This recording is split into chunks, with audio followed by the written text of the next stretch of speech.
عظمت قرآن کے حوالہ سے کئی جہتوں سے کئی طرق سے گفتگو کی جا سکتی ہے۔ قرآن مجید کی سب سے بڑی عظمت یہ ہے کہ یہ کلام اللہ ہے، یہ میرے رب کا کلام ہے،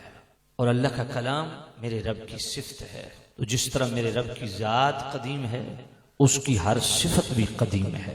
جس طرح اس کی ذات کا احاطہ ممکن نہیں، اسی طرح اس کی صفات کا احاطہ بھی ممکن نہیں۔ یہی وجہ ہے 1400 سال گزر گئے، 14,000 سال بھی گزر جائیں، قرآن مجید کی تر و تازگی، اس کی برکت، اس کی عظمت انشاءاللہ جو کی تو قائم رہے گی۔ قرآن مجید کا عظمت کا دوسرا پہلو یہ ہے کہ دنیا میں جتنے کلام ہوئے، یا تو وہ افسانہ بن کے رہ گئے، یا مفقود ہو گئے، یا دلچسپی ختم ہو گئی، یا اس سے بہتر کلام پڑھنے کو مل گیا، مگر یہ کلام اللہ وہ اللہ کا کلام ہے جس کا مفقود ہونا تو درکنار، اس کا ایک حرف بھی اوپر نیچے نہیں، دلچسپی بھی جوں کی توں قائم ہے، اور دلچسپی سے بڑھ کے اس کی رہنمائی صبح قیامت تک اس کو اللہ نے دوام عطا فرمایا ہے۔ قرآن مجید فرقان حمید کلام اللہ کی عظمت کا تیسرا پہلو یہ ہے کہ کوئی بھی کلام ہو، اس کی ابتدا انتہا ہوتی ہے، وہ کسی بھی موضوع سے ریلیٹڈ ہوتا ہے۔ کلام اللہ وہ جامع کلام ہے، اتنی جامعیت رکھتا ہے کہ بڑے بڑے فلسفی، منطقی، علوم عقلیہ، نقلیہ کے ماہرین اس بحر بے قرار میں غوطہ زن ہوئے اور اپنے حصے کی خیرات پائی، جوہر اکٹھے کیے، نایاب مودی اکٹھے کیے، مگر پھر بھی سیر نہیں ہوئے، اس کی حد بندی نہ کر سکے، اس کا احاطہ نہ کر سکے۔ امیر المومنین مولا المسلمین سیدنا و مولانا علی المرتضی کرم اللہ تعالی وجہ الحسنی، جن کے متعلق میرے کریم رؤوف الرحیم نبی نے فرمایا انا مدینۃ العلم و علی بابها، میں علم کا شہر ہوں، علی اس کا دروازہ ہے۔ وہ علی جن کے متعلق میرے سیدی اعلی حضرت امام اہل سنت امام احمد رضا رحمۃ اللہ تعالی علیہ فتاوی رضویہ شریف کی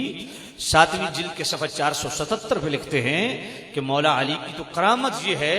اور کلام اللہ سے لگاؤ یہ ہے کہ رکاب میں قدم رکھتے ہیں اور دوسری رکاب تک قرآن ختم کر دیتے ہیں۔ اور وہ مولا علی جن پہ اتنی گہری نظر ہے جن کی قرآن مجید میں کہ میرے سیدی اعلی حضرت امام اہل سنت فتاوی رضویہ شریف کی 22ویں جلد میں ایک رسالہ ہے لمعۃ الضحیٰ بإفاء اللحیٰ، یہ داڑھی شریف کی شرعی حیثیت کے حوالہ سے اس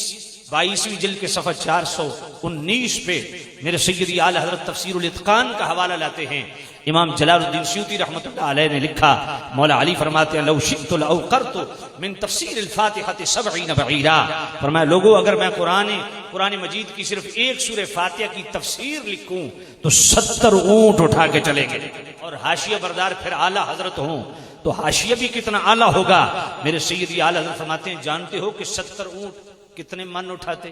اور یہ جانتے ہو کہ ایک من میں اجزاء کتنے ہوتے؟ سیدی اعلیٰ حضرت فرماتے ہیں میں نے رف سا آئیڈیا لگایا 25 لاکھ اجزاء بنتے ہیں۔ یہ مولا علی کی ایک قرآن مجید کی تفسیر ہے جس کی اتنی گہری نظر ہو،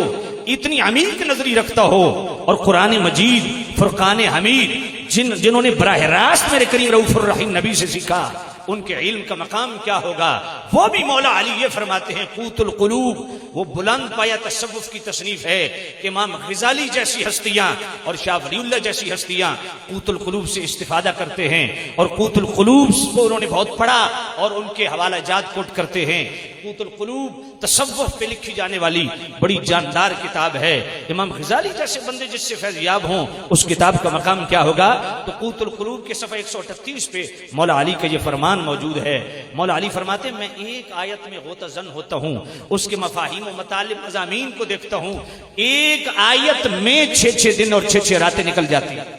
مضامین ختم نہیں ہوتے۔ اور مولا علی فرماتے ہیں جو انسان کی دسترس میں اس کے مضامین آئے ہیں وہ تو 60,000 ہیں، اور جو دسترس سے باہر ہیں وہ اس سے بھی کئی ہزار ہیں۔